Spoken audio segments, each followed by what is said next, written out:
Governo catarinense entrega ginásio em São Francisco do Sul. Espaço era aguardado há 15 anos. No Rio Grande do Sul, 32 moradias definitivas são entregues à população de Farroupilha. Instituto Paranaense de Desenvolvimento amplia número de municípios e produtos em pesquisa de preços. Fábrica de dinamite explode na região de Curitiba.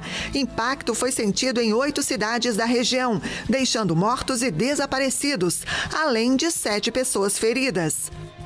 China e Brasil se aproximam comercialmente. Líderes dizem que podem dar exemplo de autossuficiência. Bolívia vive crise antes das eleições. População está sem pão, sem gasolina e sem dólares. E você vai ver também, Brasil busca por indígenas isolados na Amazônia. Confirmação da existência desses povos permite a demarcação definitiva de áreas de preservação. Essas e outras notícias a partir de agora no Pix News.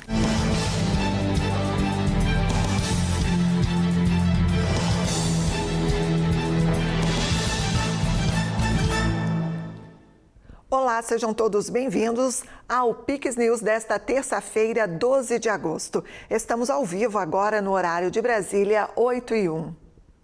Após 15 anos de espera, uma escola estadual em São Francisco do Sul, em Santa Catarina, recebeu um novo ginásio. A obra era aguardada pela comunidade desde 2010.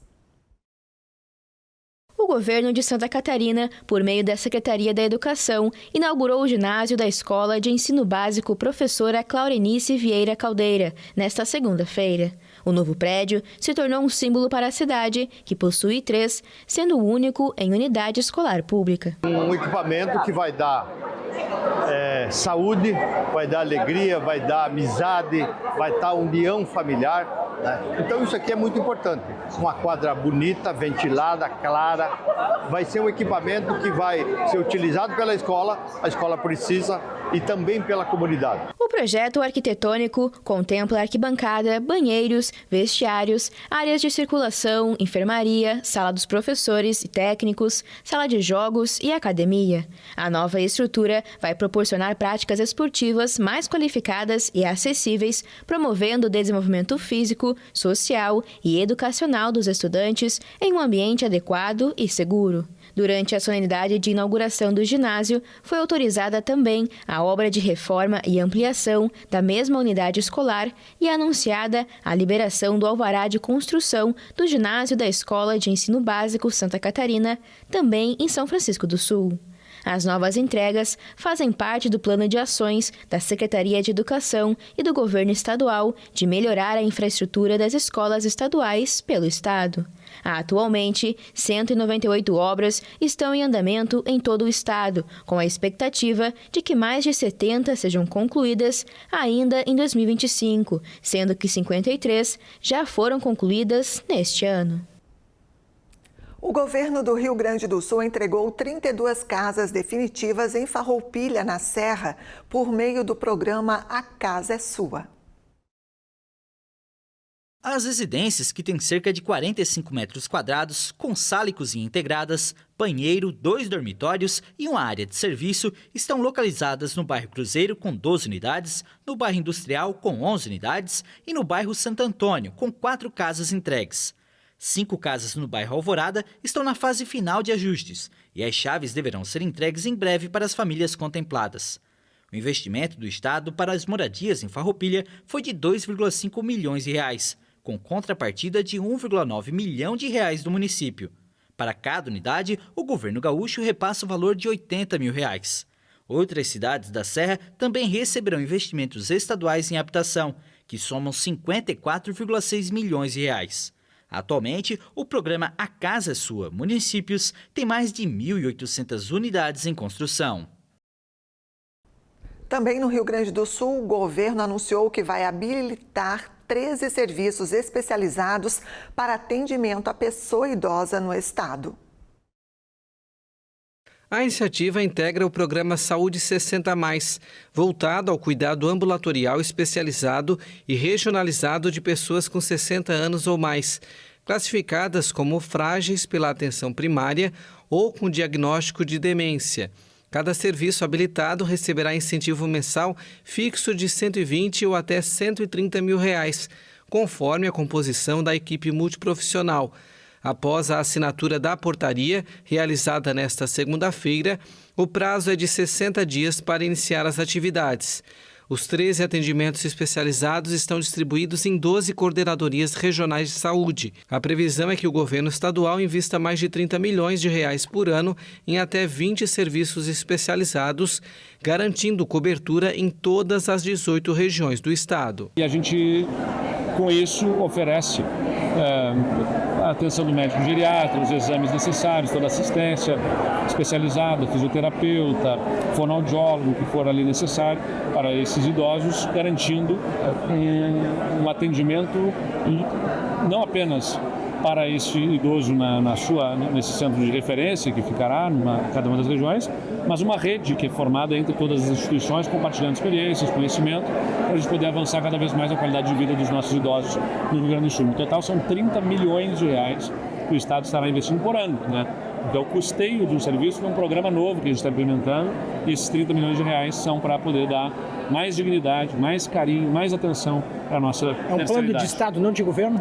Sim, da nossa parte, sim. Claro que todo o plano, para ter continuidade, cada governo que entrar identifica aquilo que entenda, mereça continuar ou não, mas eu não tenho dúvida que é um programa que vem para ficar e fazer uma grande diferença na vida dos idosos do Rio Grande do Sul. Nós esperamos que a partir de setembro, esses serviços já estejam atendendo a população idosa, referenciada através de um cadastro no sistema de gerenciamento de acesso de consultas especializadas de acordo com o perfil, que a atenção primária vai identificar as fragilidades dessa pessoa idosa, bem como os sinais de demência.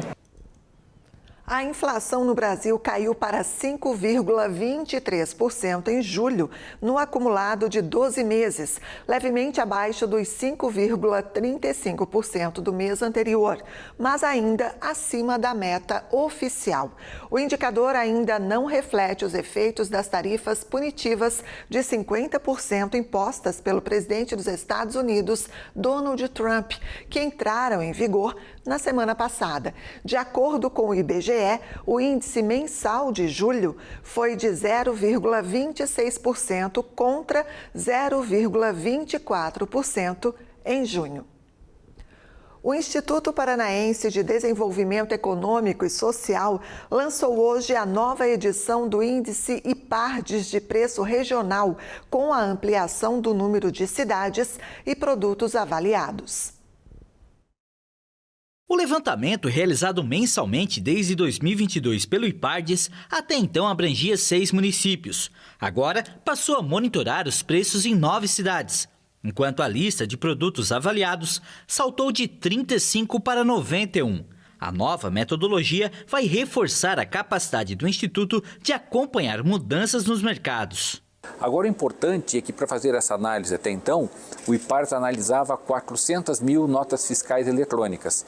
E nós vamos agora analisar 2 milhões e 500 mil notas fiscais eletrônicas. Dessa maneira, a população do Paraná, a sociedade como um todo, não só os comerciantes como os consumidores, poderão ter um mapa mais amplo sobre o comportamento do preço de alimentos e bebidas no estado. Os índices serão mais precisos, ampliados e até para a tomada de decisões, tanto daqueles que compram quanto daqueles que vendem. Isso é importante em termos do nosso mercado interno. Então isso faz com que nós entendamos melhor, né, como o nosso passado se comportou, como o presente está sendo encaminhado, para que a gente possa planejar melhor as ações do futuro. A primeira divulgação do índice mais abrangente apontou queda nos preços dos alimentos em todo o Paraná. Em julho, de acordo com a pesquisa, os valores no estado recuaram 0,72%. É a segunda redução consecutiva no índice, que em junho, ainda com a metodologia antiga, já havia registrado variação de menos 0,53%. Agora em julho, a gente observou uma variação de 0,72%, uma queda considerável no índice. É uma segunda queda que a gente está tendo. Se a gente for olhar a série histórica, ali em junho também nós tivemos uma queda. E esse período ele foi muito puxado. Esse índice ele foi muito puxado pela variação de tubérculos e raízes. Então a gente está no período aí de safra de cebola, safra de batata, de tomate, o que deu uma ampliação da oferta desses itens para os consumidores. Mas para além desse grupo, a gente observa que dos 18 subgrupos que o IPR pesquisa, 10 tiveram queda. Então a queda que ela ampliou, passou de 50% do seu índice de difusão, o que mostra um período aí de possível queda dos alimentos daqui para frente. A boa safra de tubérculos, raízes e legumes contribuiu para a diminuição dos preços. Itens como batata e cebola tiveram uma queda de 12,05% no mês. Na sequência, as maiores reduções foram dos ovos de galinha, com menos 5,68%, e os cereais, com 3,51% negativo. Dos 18 subgrupos alimentares avaliados, 10 apresentaram recuo. Em relação aos municípios, a maior queda em julho ocorreu em Foz do Iguaçu, com variação de menos 1,09%, seguida por Londrina e Curitiba. Uma explosão em uma fábrica de explosivos deixou mortos 9 pessoas desaparecidas e 7 feridas em 4 barras, na região metropolitana de Curitiba. O acidente aconteceu na manhã desta terça e mobiliza forças de segurança que ainda trabalham no local para localizar vítimas e garantir a segurança da área. A detonação acidental foi registrada por volta das 5h50 da manhã na empresa Enaex Brasil, às margens da BR-116. O Corpo de Bombeiros controlou os focos de incêndio e fez o resfriamento do local.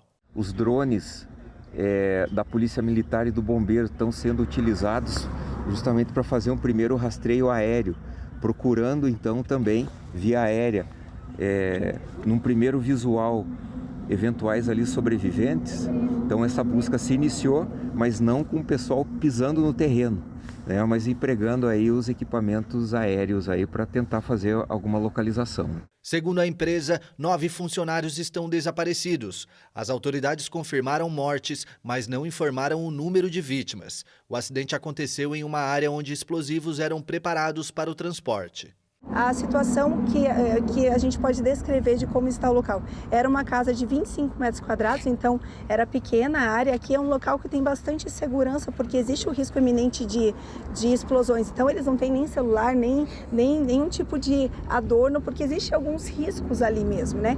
Então existia todo um padrão de segurança e depois dessa explosão ficou-se então uma casa próxima toda com somente escombros por causa da onda de calor, de choque que aconteceu, e também o local onde era a casinha agora tem uma cratera um pouco profunda ali, causada por essa explosão, de tamanha explosão que foi. Segundo o Corpo de Bombeiros, a brigada da própria empresa iniciou o combate ao fogo logo após a explosão, o que ajudou na chegada rápida das equipes. Agora intervalo e você vai ver a seguir. China e Brasil se aproximam comercialmente. Líderes dizem que podem dar exemplo de autossuficiência. Uma pessoa morre e dezenas ficam feridas após explosão em usina de aço nos Estados Unidos. E ainda, Brasil busca por indígenas isolados na Amazônia. Confirmação da existência desses povos permite a demarcação definitiva de áreas de preservação. Voltamos em instantes.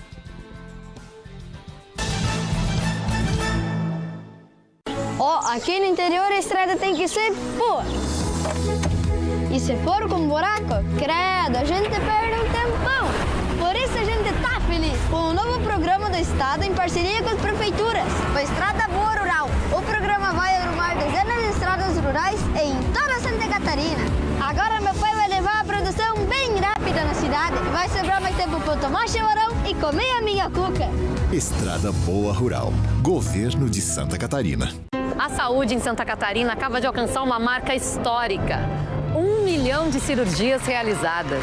O sucesso da saúde catarinense é uma realidade. É claro que precisamos melhorar muito ainda e vem mais por aí.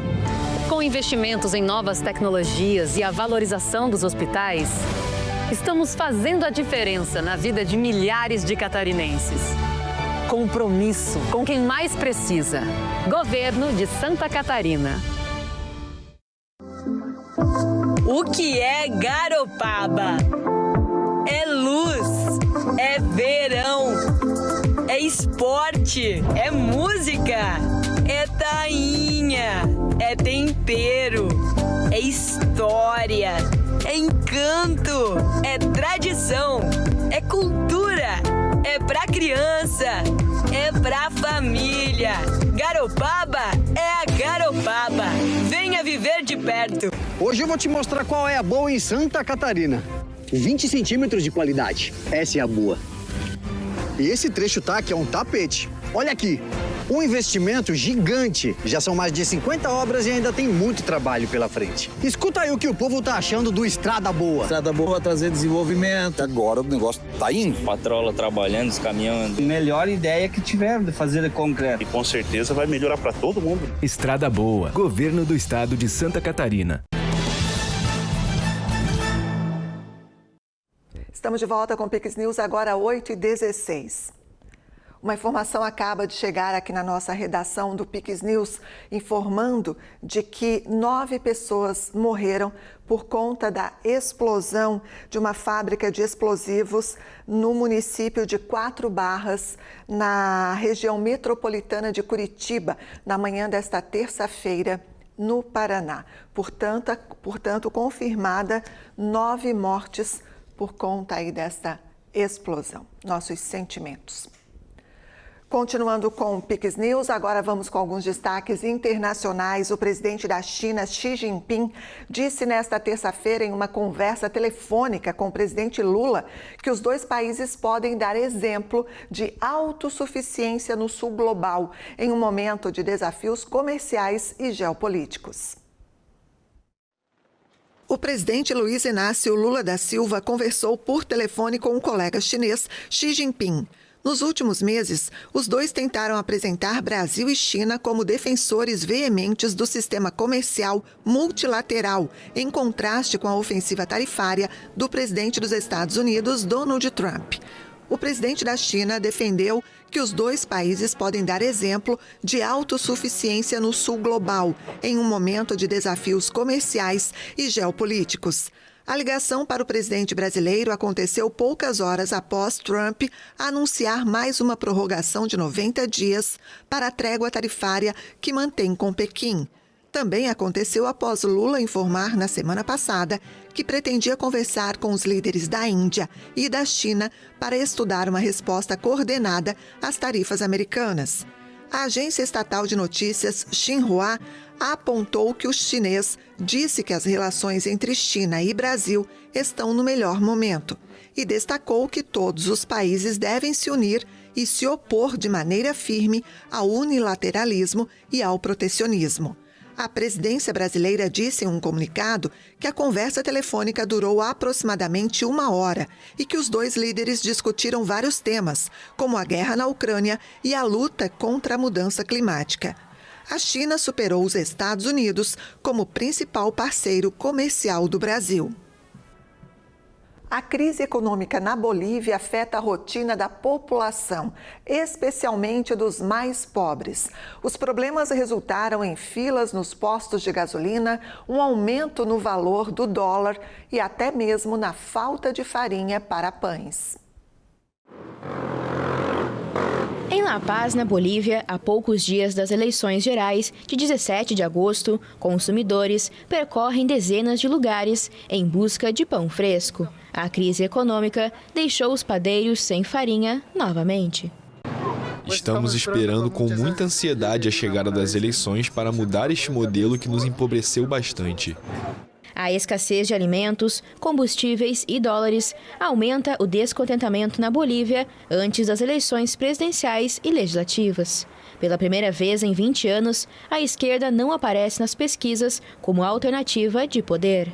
2 candidatos de direita, o empresário Samuel Doria Medina e o ex-presidente Jorge Quiroga, dominam a preferência dos eleitores.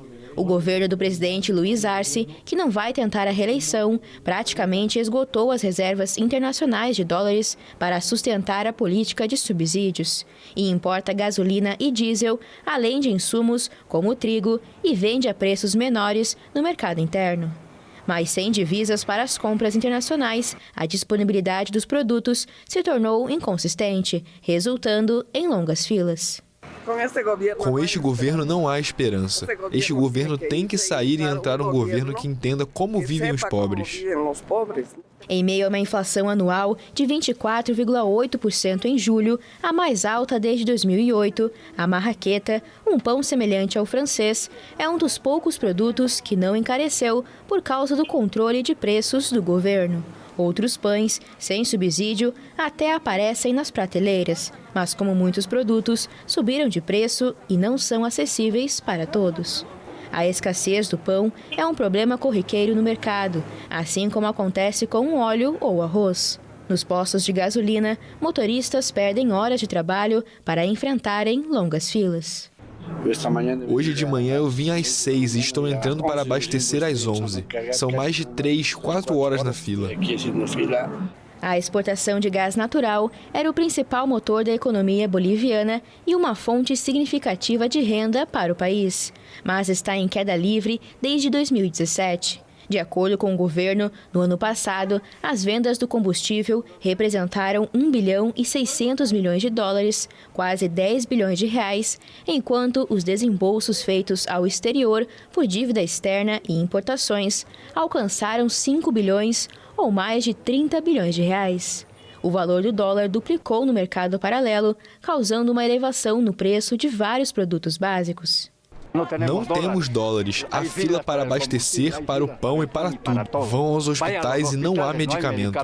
Este professor da Universidade Maior de San Andrés afirma que os bolivianos hoje, em geral, são mais pobres. O pouco que havia sido conquistado nos anos anteriores foi se perdendo. E por quê? Porque a economia se contraiu, o desemprego aumentou. Portanto, a geração de emprego pelo setor informal cresceu muito mais. Um estudo da Fundação Jubileu alerta que a pobreza atual seria de 44% se levado em conta o aumento do custo de vida, muito acima dos 36% divulgados pelo governo. Pacheco afirma que a Bolívia está à beira de iniciar um processo hiperinflacionário, já que o governo busca estabilizar a economia por meio da emissão de moeda local. Segundo o especialista, para conter a crise, são necessárias medidas de choque, como uma mudança na política de subsídios e o fechamento de empresas públicas deficitárias. Uma explosão em uma usina de aço perto de Pittsburgh matou pelo menos uma pessoa e deixou dezenas de feridos. De acordo com a polícia local, um funcionário está desaparecido. A polícia da região acredita que há desaparecidos e confirmou à agência France Press que várias pessoas foram atendidas com lesões. A explosão ocorreu nas baterias de fornos de coque da siderúrgica US Steel Clayton Coke Works, onde trabalham cerca de 1.300 pessoas. Coque é um combustível derivado do carvão usado em siderúrgicas. Mais uma vez, só para lembrar a todos o quão perigoso é o trabalho de fabricar aço aqui. Vocês sabem que há 5 anos, eles fizeram um trabalho incrível para reconstruir tudo imediatamente depois de um incêndio. Meus pensamentos estão com as famílias que perderam alguém hoje. A empresa se manifestou e disse estar colaborando com as autoridades competentes para investigar a causa do incidente. E as autoridades confirmaram mais uma pessoa morta por conta da explosão na usina de aço nos Estados Unidos.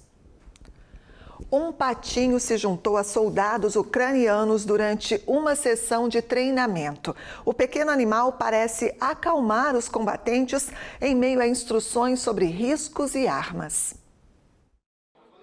Um pequeno patinho, adotado por membros da Brigada Espartana da Ucrânia, se juntou aos soldados durante uma sessão de treinamento sobre resiliência mental. Em alguns momentos, os militares se entusiasmam com a ave, carinhosamente chamado de kulha, que significa bala em ucraniano.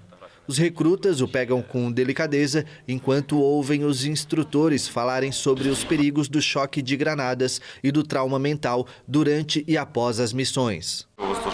É importante que os soldados aprendam o máximo possível durante essas aulas, para que, quando enfrentarem esse problema, possam se ajudar e dar apoio psicológico aos seus companheiros de armas. Em princípio, isso ajudará no futuro, quando eles deixarem suas posições e estiverem em uma área mais segura para não sofrerem traumas. Então, é como uma medida preventiva. A presença do patinho traz um toque de ternura à triste realidade da guerra que se arrasta desde fevereiro de 2022, quando o exército russo invadiu a Ucrânia. Mesmo tendo se juntado ao grupo há pouco tempo, Kulya já se esconde junto aos companheiros quando disparos são ouvidos. E eles admitem que o patinho os ajuda a se sentirem mais humanos. Os animais também desempenham um papel na guerra porque têm um poder calmante. Você meio que se desconecta da realidade e se sente mais como na vida civil. Você acaricia o animal, abraça de forma grosseira e pronto. Vi um bando de caras que pareciam Rambo, assassinos a sangue frio. Mas na realidade não é bem assim.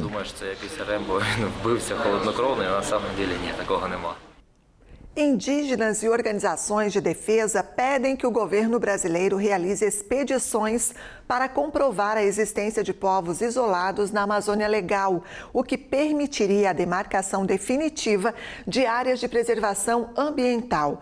Para moradores da região, não restam dúvidas sobre a existência desses indígenas que preferem não ter contato com a sociedade, mas que têm um papel fundamental na proteção da floresta. Um casco de tartaruga caçada à mão e uma vasilha de cerâmica. Esses vestígios, encontrados há 3 anos, são os últimos rastros conhecidos de povos indígenas isolados em Ituna e Itatá, na Amazônia Legal. O Brasil possui evidências da existência de povos sem contato com a sociedade nessa terra indígena do Pará, com tamanho semelhante ao da cidade de São Paulo. A riqueza da biodiversidade dessa região são os próprios povos indígenas, que fazem a gestão dessa região há milênios. E, ao mesmo tempo, vem sofrendo impactos contínuos, de frentes de colonização há mais de 500 anos.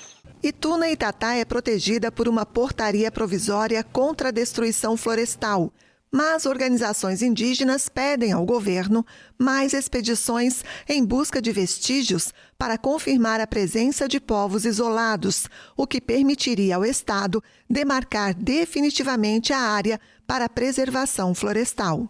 Há um abandono histórico de mais de 86 registros em que o Estado reconhece a possibilidade de existência desses povos, mas não consegue garantir a proteção, ao menos que seja confirmado. E em muitos desses registros não há qualquer medida efetiva de proteção territorial.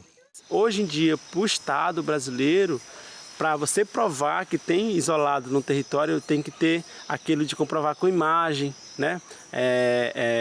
registro qualificado que prove realmente a existência de povos isolados nessa região.